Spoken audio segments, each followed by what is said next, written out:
Soulmates, welcome to your Monday. We are busting at the seams with so much to talk about. A lot happened over the weekend, So much happened this weekend. Including the sports announcer who's now issuing an apology after saying the N-word on air, and our guy, Ben Crump, who is suing Morgan Stanley for discrimination. Welcome to FOXSOUL's Black Report. I'm Courtney Hicks. And I'm Nicordelai Corte, plus the trio that's reportedly teaming up to purchase BET. And the leaders who are placing more focus on mental health. They're the stories that impact our people. We're going to bring you our news, our views, and our voice. So let's get into our top story for today. Let's go to California, where the Reparations Task Force approved recommendations on how to compensate and apologize to Black residents for harm caused by discriminatory policies. Now, the proposals include creating an agency for descendants of enslaved people and cash compensation for eligible residents. The recommendations now go to state lawmakers for reparations legislation. U.S. Representative Barbara Lee called on states and federal government to pass reparations legislation. So this talk is like heating up. Like we're talking about reparations almost every show now, which is a good thing. Yeah, I mean, this is a major step forward, and there are a lot of people across the country, a lot of organizers, racial justice organizers, paying extra close attention to, well, what does California do? This has been at least a couple years in the making, the study of, what would California do, the state of California do in the name of reparations. And so lots of recommendations have now been sent over to the legislature.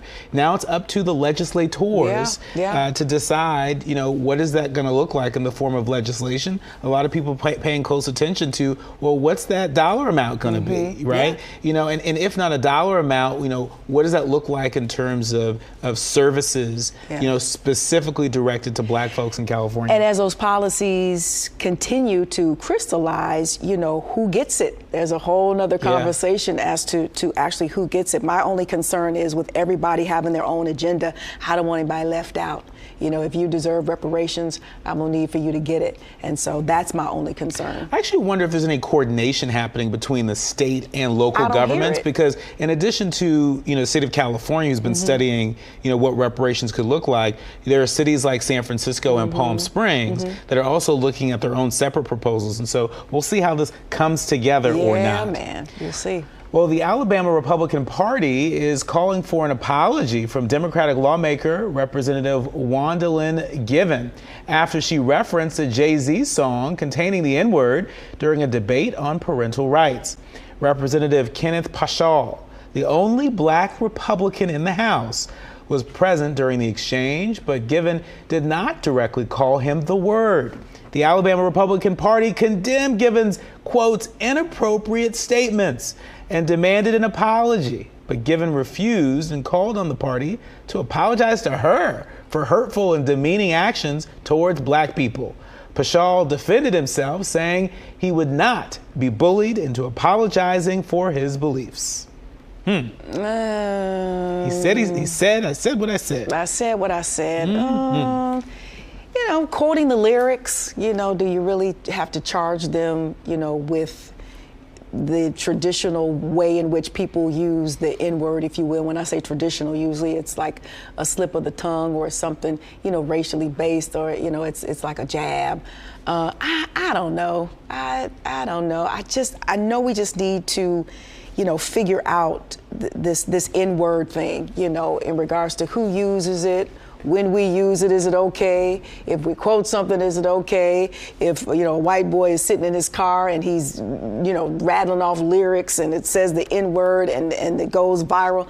Like, it's just a lot of gray area with this N-word. Yeah, I mean, I think she was really just communicating that, look, all skin folk ain't kinfolk, right? And even though she's a member of the legislature, she's not treated the same as her other colleagues. And so she was trying to, use this song as an example to communicate that, but don't they have better things to do, like focus on trying to ban assault weapons so we can keep our kids safe? Sure they do. Focus on that. Yeah.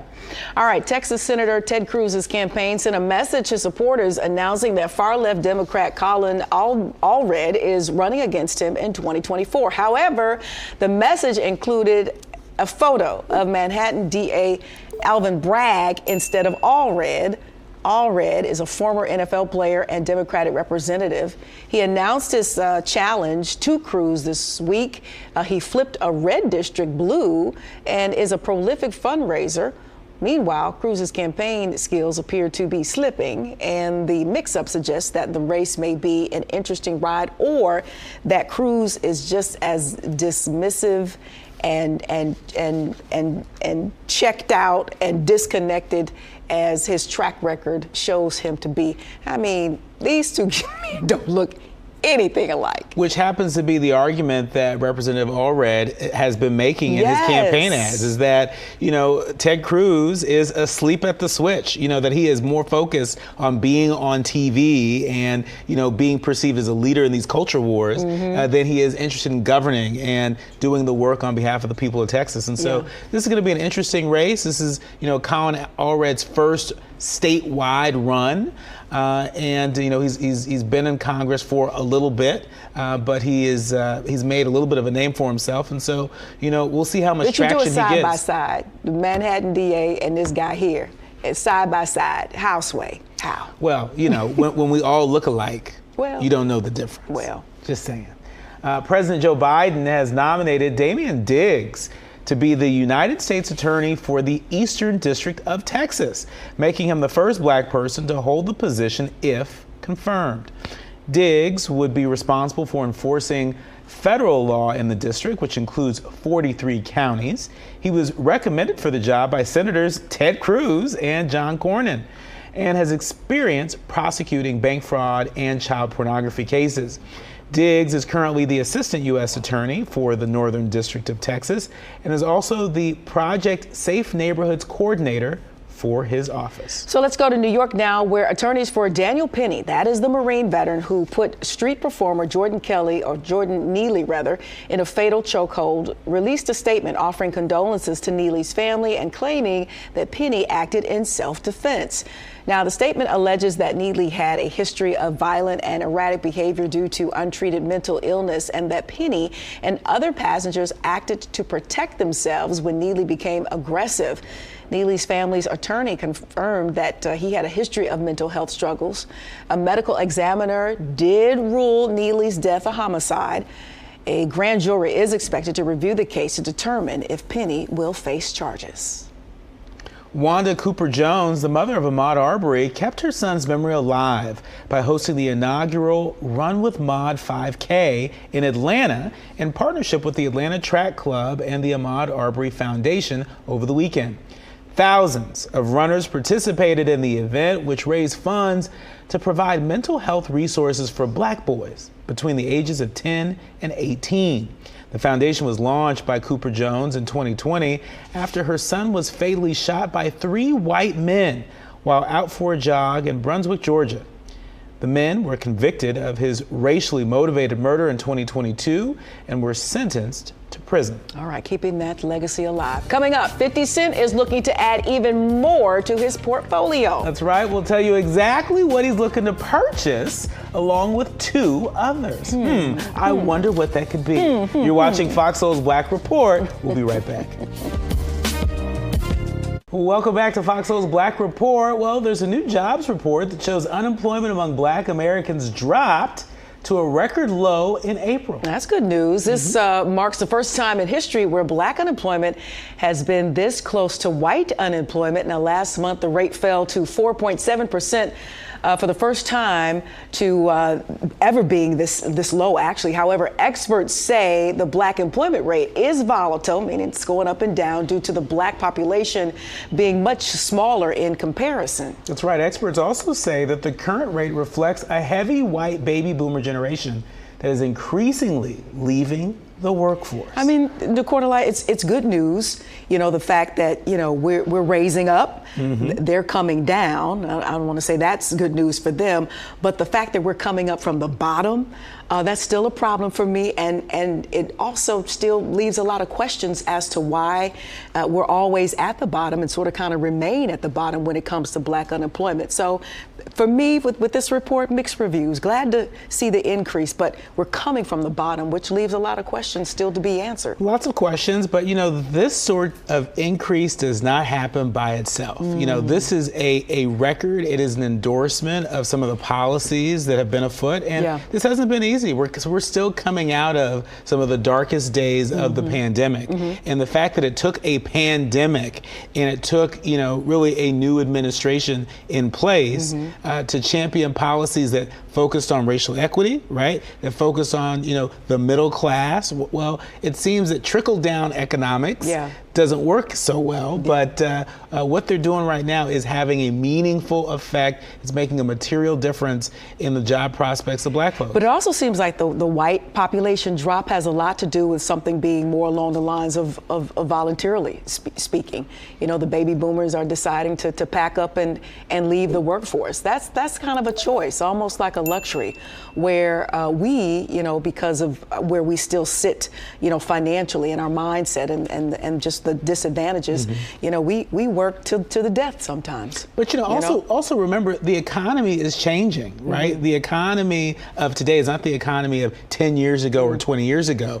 Think about all of the digital inclusion efforts that are afoot, right? I mean, how many people have jobs as social media managers, right? That didn't happen 10 years ago. Didn't exist. Where people were able to make a living being a social media manager, for example, right? Think about how many folks have online businesses, where we can go to shop for products and services online on Etsy and other places. And so I think that's also having an effect in terms of the positive Black employment in this country.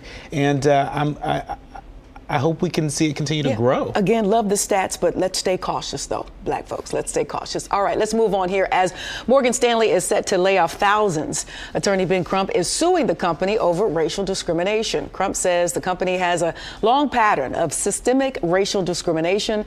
The suit was filed last week on behalf of a recruiter who was tasked with, quote, hiring Black talent for the financial firm for 7 years. The employee, who is Black, says only 16 out of the 200 high qualified candidates he found were hired for management roles. And I mean, this is a conversation that's just been ongoing for the ages, if you will. And it transcends industry. I mean, there are lots of different industries where historically their upper management has not reflected the consumers that they are reaching out to and trying to win the business of. It does not reflect the diversity of our country. And so, today it's Morgan Stanley in the news, but we could easily take Morgan Stanley's name out of that and insert, the name of another corporate giant. Well, on the flip side of that, it's so interesting. I just had a phone call with a girlfriend of mine who is a high-ranking official for, let's just say, a well-known media company. And her concern is that, when she talks to her interns, when she tries to recruit, especially from HBCUs, she doesn't see those students being as well prepared as the other ones. And sometimes it forces her to, make decisions that she really does not want to make because she wants to see her people, succeed and land some of these paid internships. But you can't show up, in your hoodie and just because it's at home based, you just can't, not have your camera on. So she talked a lot and vented a lot about the lack of preparation. And she's almost, ready to go to her people and say, hey, let's form a program that helps these young Black people be more prepared and be more highly competitive with the others who are vying for these same jobs and internships in particular. But this case it's a major focus on management, right? And so we like to thank for people who have been with a company or organization long enough to be able to compete for a management role or been in an industry long enough to be able to compete for a management role. Why is it that we see such a disparity, in terms of who's at the top, who has these opportunities to advance, right? And so at some point we've got to say, a dozen or so people out of 200 folks, being hired for management roles, that's not good enough. And so, if Morgan Stanley knows any better, they will really lead on this, and I agree as opposed with that. to sparring with Ben Crump and others on this. But there's always a start, and if the pool is limited from jump because these Black students aren't prepared, then when it gets to the level we're speaking of, there's no one anyone to pull from when it comes to management. Yeah, but I also think there are some folks in management that get stuck on this idea that black folks aren't prepared, right? Well, black folks aren't any less prepared than white folks, right? I have certainly seen a number of white folks get hired, quotes, on potential, right? Whereas black folks got to walk in there, you got to have your credentials, you got to have your references, I's dotted, T's crossed. And so I think we've allowed folks to get away with I just can't find any qualified applicants argument far too long. And I think the Ben Crump suit is at least calling Morgan Stanley on the carpet for it. It's definitely legit, and I don't negate that. However, I also think a component of the conversation is our black students, who are getting ready to come into this corporate field, are they prepared enough to be highly competitive with folks who are maybe better prepared by the folks who are doing the hiring than our young people. I just think it's a part of the conversation. You're right. I think it's got to be all of the above. Absolutely. Yes. Well, we agree to disagree. Well, we kind of agree. I know, sort of, kind of. A decision on what to do with $1.3 billion of unsold Yeezy merchandise could be coming soon from Adidas. The company's been sitting on the stock for almost 7 months since it cut ties with Ye. The leftover merchandise is worth an estimated $1.3 billion. Adidas did not say if destroying the shoes was ruled out, but the CEO says that they are trying to avoid it. So we know that Adidas is a worldwide company, and in Germany alone, when you put the euro up against the dollar, there's about $441 million worth of Adidas. That's a lot of Adidas. They have not a surplus, but they just don't know what to do with. Donate it. Look, Adidas ain't going nowhere. You will make that $441 million up. Over there in Germany, you've got all kind of soldiers who may be in need of some shoes. I don't know if they have a homelessness issue. Send them to Africa. Those folks could always, Europe and them old Africa, all kinds of things anyway. So I just don't understand what the problem is. Donate and move on. You've broken ties with Yeezy and figure something else out. But it shouldn't be that much of a difficult decision to know what to do with extra Yeezys. Yeah, well, but I wonder if part of the challenge, because Ye has been in the headlines for what feels like a lot of the wrong reasons for so long, and Ye has become such a lightning rod, right? Even if you donated the shoes, are people going to take the shoes? Are people going to wear the shoes? People who need them, you got to be strategic as to who you're going to donate them to. I just said soldiers, because this story is based out of Germany. Soldiers, you can send them over to Africa. We can never repay the motherland, or maybe a homeless population, or someone in need. Some kids graduating. I don't know. There's plenty to do with some extra Yeezys if you don't want to be bothered with them anymore. Well, that's all I'm saying. Let me just tell you, Yeezy's that's going to be the clearance sale of a lifetime all around over the world. Yeah. All right, when it comes to rescuing the culture, the list of stars wanting to buy BET just got longer. Sources say, you might have heard this over the weekend, 50 Cent, Shaq, and Blackish creator Kenya Barris have teamed up to express their interest in the network. Paramount Global has not said how much they want for BET. Just after the company announced it would possibly sell, Atlanta-based mogul Tyler Perry, we talked about Byron Allen, and even Diddy throwing in their hats to this ring. What do you think? I think this is an exciting time. I think it's exciting to see so many black folks in the position to be able to buy BET from Paramount. Let me tell you who's not selling a BET on clearance. It's Paramount. It's Paramount. Right. The Yeezys might be on clearance. BET's not on clearance. But they haven't said how much they want for it. Here's the thing. I say, since there's so many black folks in position to buy, let's make it a cultural thing. Let's do this money pool. You know how the families do. Pass the hat. Everybody gets to own BET for about a month.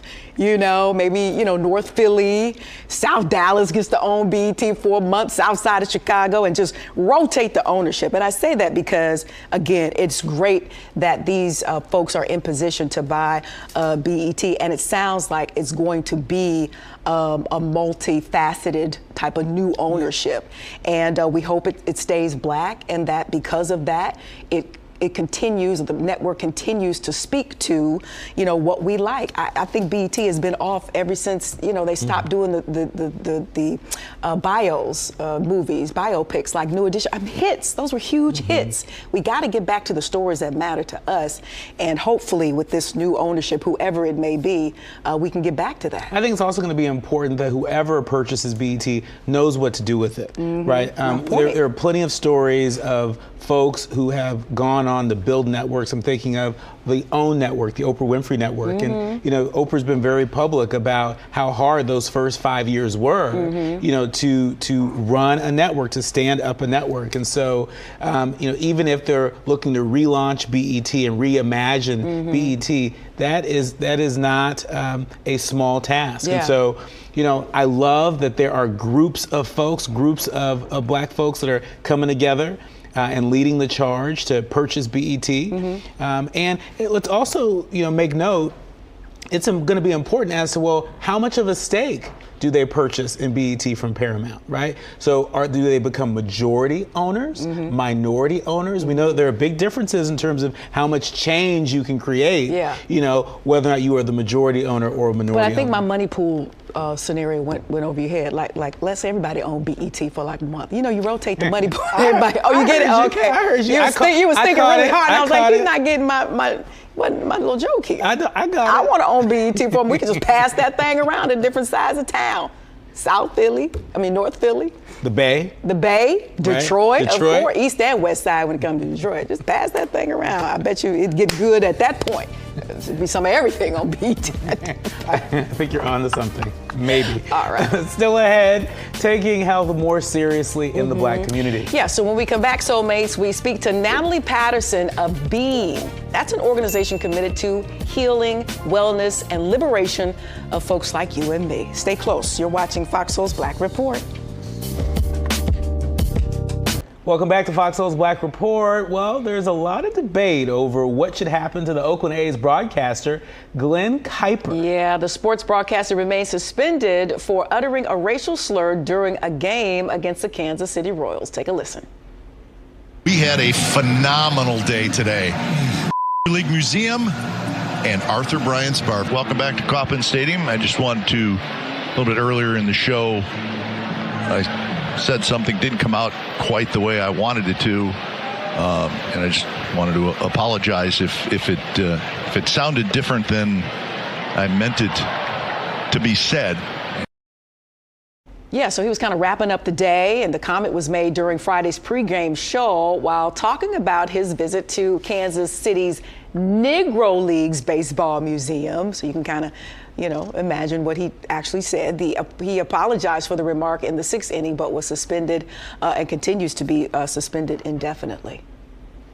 I just don't understand how you make a mix-up like that. I mean, those are two very different The N-word words, and Negro, right? yeah. And he is an accomplished broadcaster. He's been broadcasting Oakland A's games for a long time, as I understand it. And so, one might say it was a slip of the tongue. I would say that's a heck of a slip of the tongue. Yeah. Feels a little more like a Freudian slip. That's not even just saying. That's not even tomato. That's not even vase or vase. Those are two totally different words. But on the other side of the argument, there are a lot of people out here using the N-word. There's a viral video right now where they look very young, Black student, young male is confronting a young white student for using the N-word. But while he's reprimanding the white student, he's using the N-word. Why you say this N-word? What's up N-word? I'm like, but you're reprimanding this young white male for using that. And then there's a Fox announcer on radio and Fox 1 Sports who had a barbershop moment while talking about, the NBA and the very close game and all the excitement surrounding the wins over the weekend. And he used the N-word. He's a brother. He was talking with two other white co-hosts. And it was just kind of this slip. And I know that they heard it, but the conversation continued. So, we have to really, think about how we're using the word as well. Now, there's no excuse for this particular broadcaster in Kansas City, but the word was used quite often over the weekend. All you gotta do is pay attention to social media. It'll show it, tell everything. I'm just saying that language is really troublesome. And, I don't know, I'm just sort of bothered by the fact that when he apologized, if anybody was offended, if. Mm-hmm. What do you mean if anybody was offended? You know what you said. Yeah.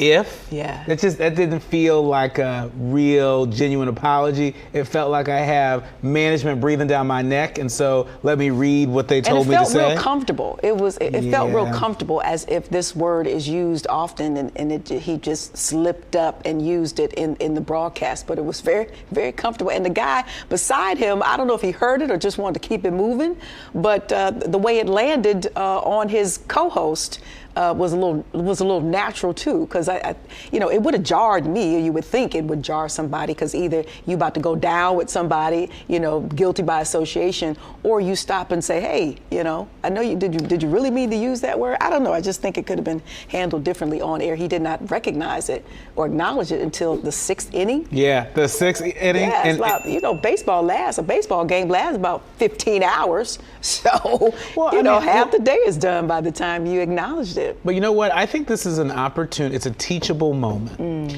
I think in terms of repairing the harm, there's an opportunity for them to actually diversify the broadcasters over at the Oakland A's, right? And maybe, if there was a little bit more diversity among the broadcasters, maybe there could be some additional efforts behind the camera of a teachable moment. At this point, if you are of a certain race, you use the word, it's going to be a problem.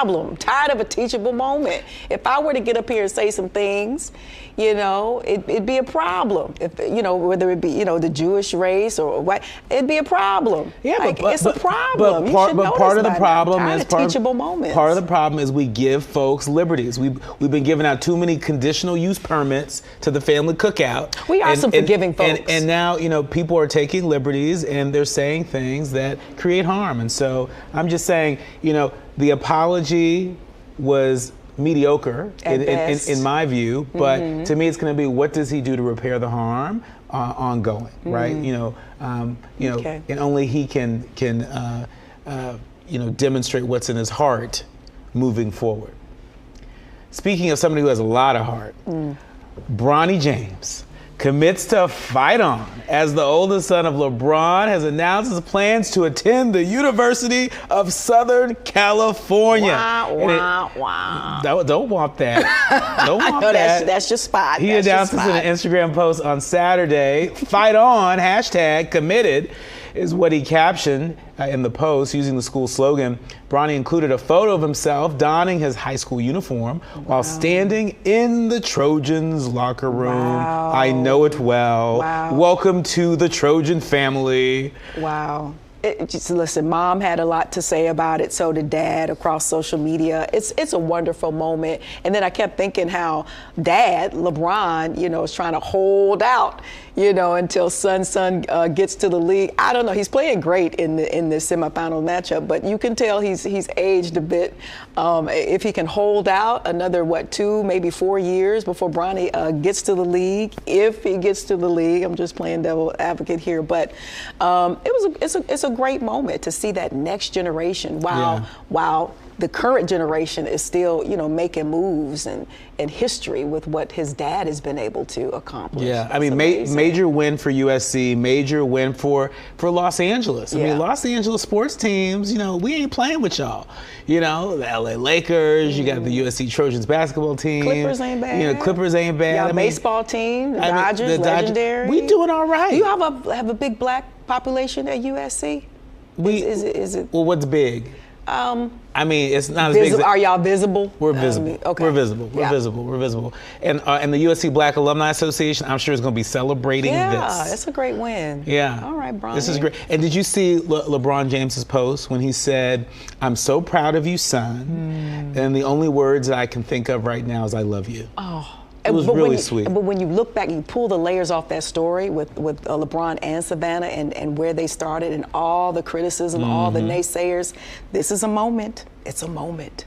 I love it. I love it too. Yeah. Well, the U.S. Surgeon General recently declared widespread loneliness the latest public health epidemic sweeping across the nation. The report suggests almost half of U.S. adults experience some form of loneliness and says the health risks posed could be as deadly as smoking a dozen cigarettes a day.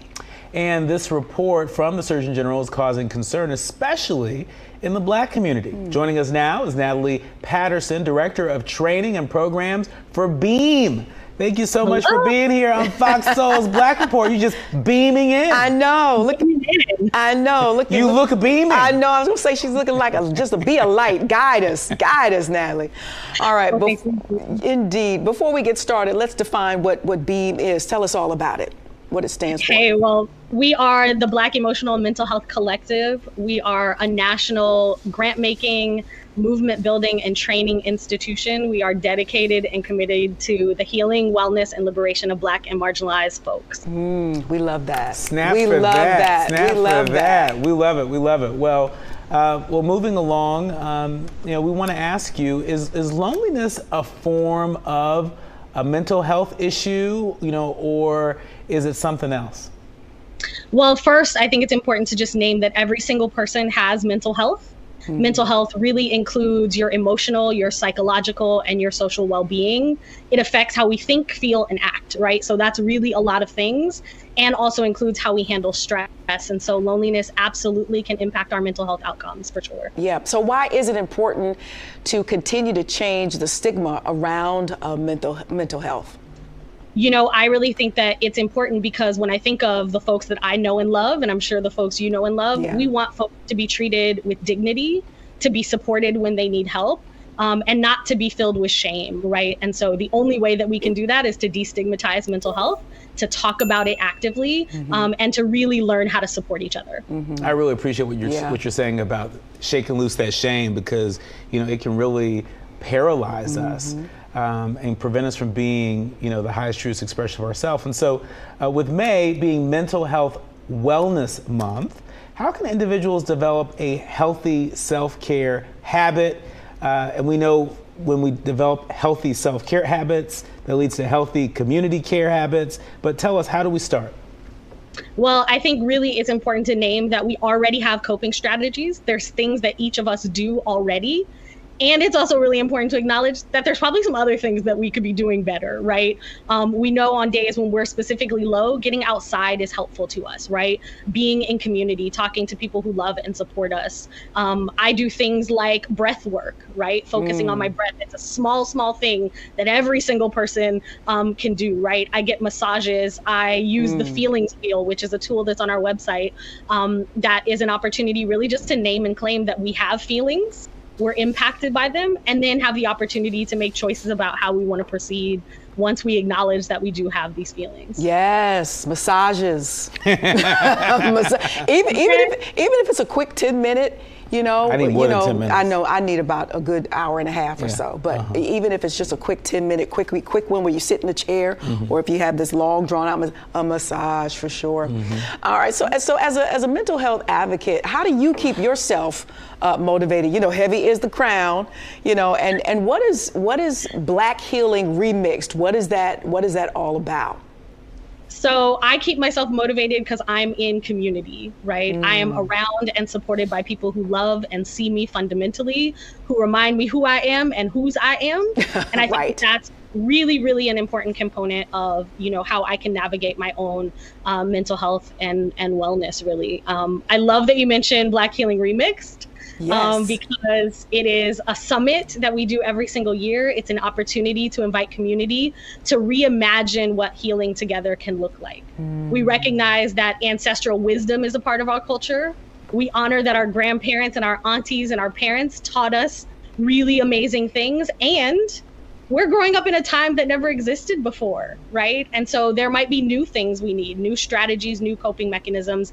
And so Black Healing Remix is really an opportunity to come together We have a panel discussion, we have healing-centered activations and activities, we have a kids zone and music and food always, and gifts. So it's going to be a really amazing summit this year. I love it. And it's the smallest things, you know, that speak to connection, like, you know, putting a little sugar in the greens. Now, even though I don't follow my grandmother's suggestion, it's just about connection and passing on those narratives that really can help when you talk about emotional and mental well-being. I love that. Thanks for mentioning that. I love that. I'm sure my mom is watching this right now, and she's double clicking on the ancestral wisdom. Yes.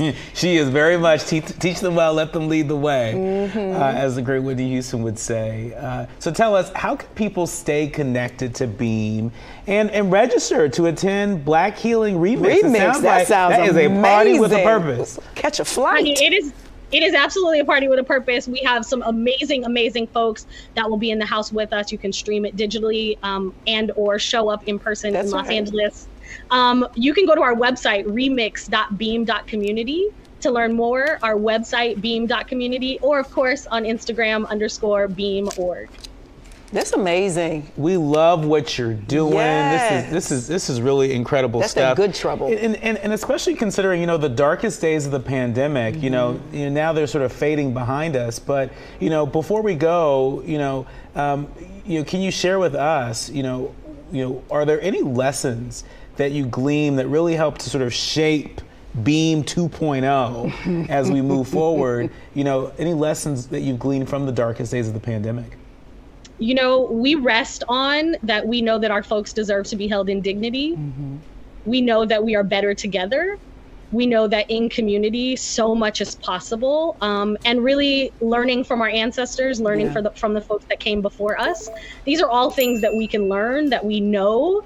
And sometimes are hard to access, but you know, really engaging our mental health, engaging daily practices, and continuing to go back into community and be loved and supported, and showing that love and support for others is really what we continue to come back to. Yeah, and even throughout the pandemic, unfortunately, we were still dealing with what people are calling an epidemic, which is these mass shootings and the fallout, and how desensitized we have become. Allen, Texas, over the weekend became the 199th mass shooting. Your advice, Natalie, on how we can stay sensitive, how we do process it, how we just not scroll past it rather on social media and just keep it moving. We're taking this in, whether it involves our community or not. A little bit on how we process that. You know, the thing that I say, number one, is remember your boundaries. Right? We are inundated with so much content each day. It is challenging for any human to process these kind of awful occurrences. And so, number one, being mindful of yourself, right? There are days when I absolutely can engage and be on the front lines of these conversations. And there are other days when I absolutely cannot, right? And that's okay, right? And that is absolutely okay. It is knowing what feels good and right for you, having a practice of checking in with your emotional well-being. You know, for me, it's having a therapist, it's having a community and a council of wise support. And I think it's really about just continuing to engage your emotional experience and being honest about what feels good and right for you in this moment. We love what you're doing. We love the movement that you're building. Please come back again to Fox Soul's Black Report again very soon. Yeah, Natalie Patterson, we appreciate you so much. You're an official soulmate, girl. We definitely got to have you back. Just love the energy. The energy is amazing, and you look super cute. You're beaming. Thank you. Thank you so much. All right, there's more to come on Fox Soul's Black Report, including new music from one of the greatest to ever do it. That's right. We'll tell you when fans can expect new music from the one and only Prince. Yeah. We'll be right back. You're watching Fox Soul's Black Report. Miss him. Welcome back to Fox Soul's Black Report. Well, track star Sha'Carri Richardson won first place in the 100-meter race at the Doha Diamond League, setting a personal record of 10.76 seconds. That is fast. Good Lord, she's fast. Lord. In an interview, Richardson expressed that she has found her peace back on the track and is not letting anything take it from her. She was disqualified from competing in the Tokyo Olympics, you may remember, after testing positive for marijuana, but now she looks forward to competing more on the global stage, including promoting the 2024 Paris Olympics. That's right. Richardson also made headlines last year after suggesting there was a racial difference in the way that she was treated compared to a Russian figure skater who was busted in a doping scandal. And let me say, I love the color, but there's a picture, an actual picture right there of her style for this particular race. It was a beautiful, long braided ponytail. She just looked peaceful. She ran with a lot of ease. Now, I am no way a track and field expert. I'm just a great fan and a spectator, but just the way she just moved throughout this entire competition, you can tell there's been some sort of a shift, and critics are saying, or the press is saying, that this is probably the biggest win of her career, aside from the derailed Olympic trials in Japan. So big ups for her for, we just talked about, mental, May is mental awareness month, and she is looking as though she's coming out on top as a prime example of how you can shift that thing. Yeah, well, I mean, she's just another reminder of how, where you start is not necessarily where you finish. Literally speaking. Literally and figuratively. And, it's really great to see her finding her stride. I keep doing this all day.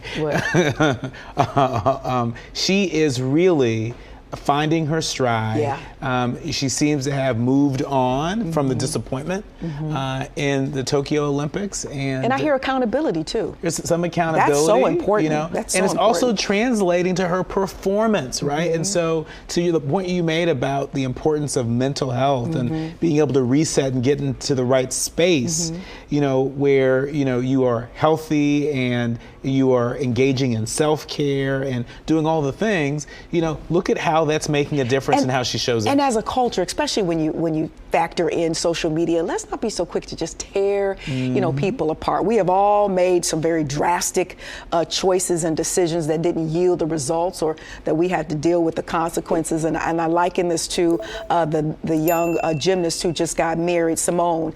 And they tearing the girl up because she wore her natural hair for her wedding. I didn't see the problem with it. I thought it was absolutely gorgeous. But, for her to have to take a moment out of her moment of bliss and love to say, I'm wearing my hair the way I want to wear my hair, it really speaks to how quick we are sometimes as a culture to cut people down, to not know the full story, and not just, you don't have to always understand the situation, but give the people the grace that you would want if you had found yourself in something a little twisted. So treat people as you like to be treated. Yeah. It's just that simple. Yeah, it really is. And give folks a little grace. Yeah. And look what grace can do, because this girl is on point and she just looked wonderful. Keep that ponytail, girl. That ponytail was Grace looking beautiful. good on you, yes, Sha'Carri. yes.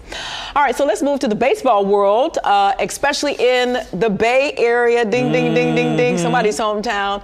They've just been stunned by the death of baseball legend Vida Blue over the weekend. Blue died Saturday from complications due to cancer. He started his career with the Oakland A's, and in the 1970s won 3 world championships. That is amazing. He also played for the San Francisco Giants twice. Blue is a 6-time All-Star. He won the 1971 American League Cy Young Award for Best Pitcher, as well as Most Valuable Player. Vida Blue was just 73.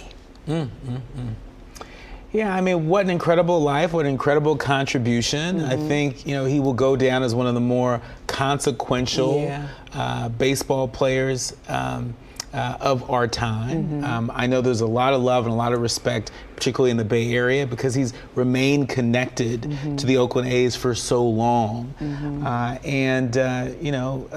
It's sad to see him go, but his memory, I think, will be seared in the memory of so many of us for generations to come. Yeah, and stayed tied to that community even as he moved on to another team, that being the Giants. Look, you hate to hear about the loss, and it sounded like it caught people off guard. A lot of people are choosing to, keep their challenges very private, and so sometimes we don't know about them until, something has transpired. But, just to be able to Google and learn more about him. I was born in 71, so I wasn't too familiar with his career, but when you look back on it and what he was able to accomplish, and this is coming off of the civil rights movement, we all know the history of the Negro League and all of the challenges that those players had. So to be able to soar and accomplish so much, even in that 70s era, is just, it's unmatched, unmatched. That's right. Yeah.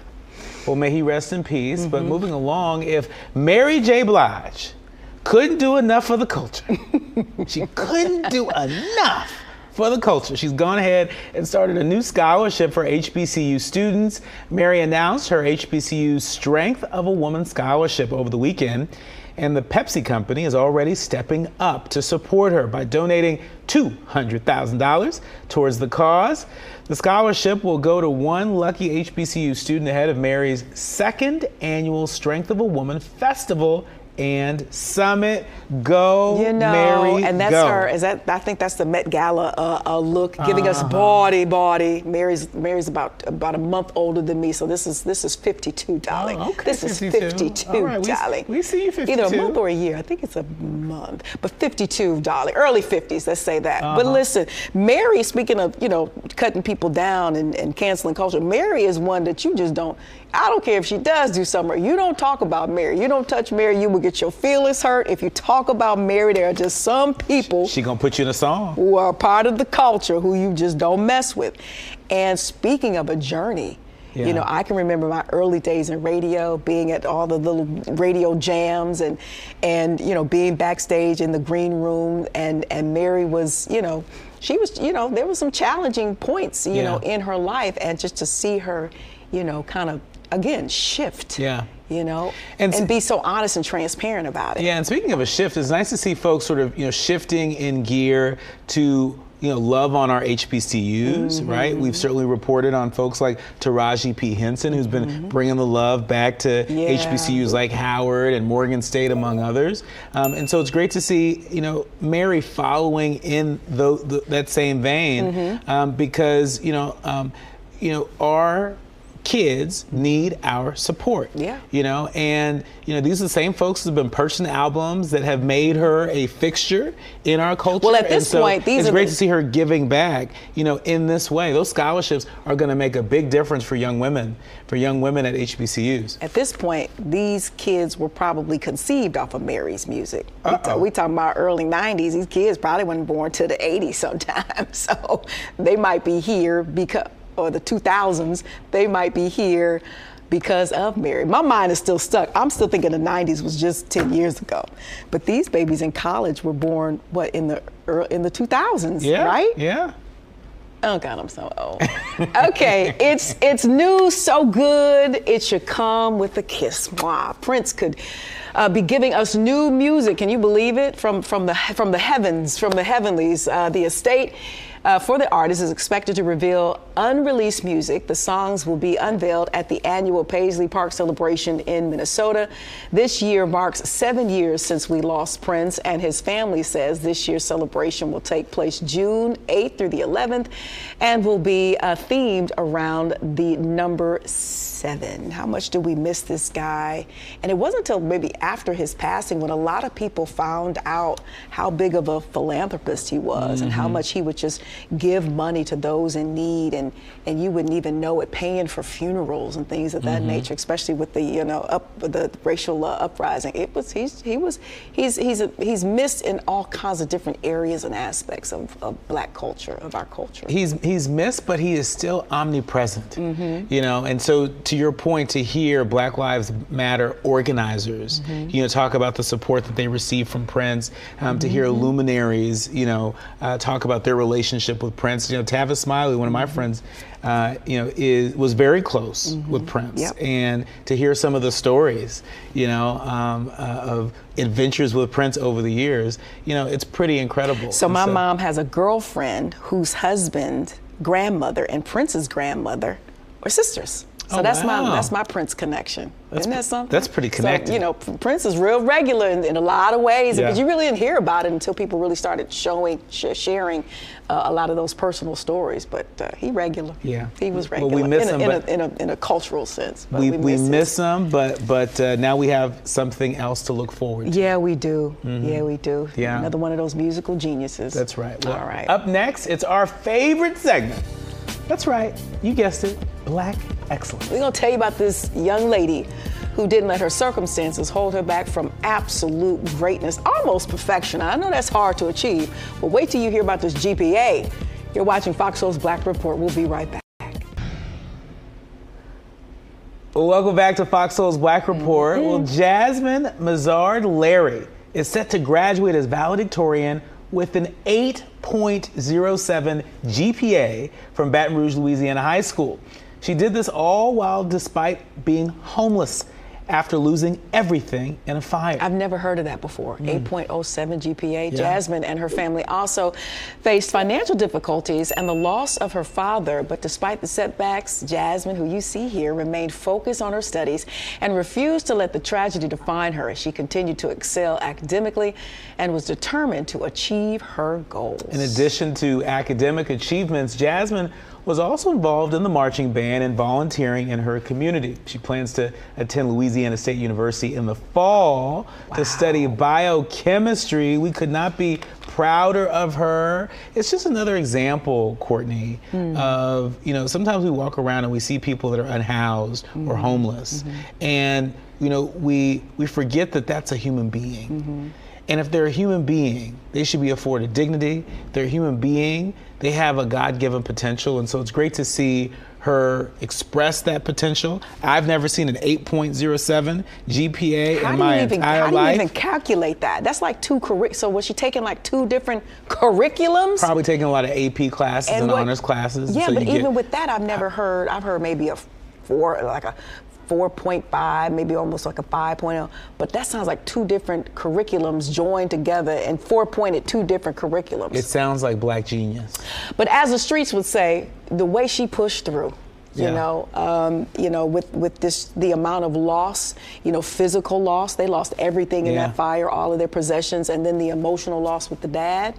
Amazing. Congratulations to that young lady. For the full rundown on today's stories like that one, you can access Fox Soul's video on demand on any of our partners, and you can even access past shows. And we'd love to have you along 24/7. All you got to do is download the Fox app. It is absolutely free. It has been absolutely our pleasure today.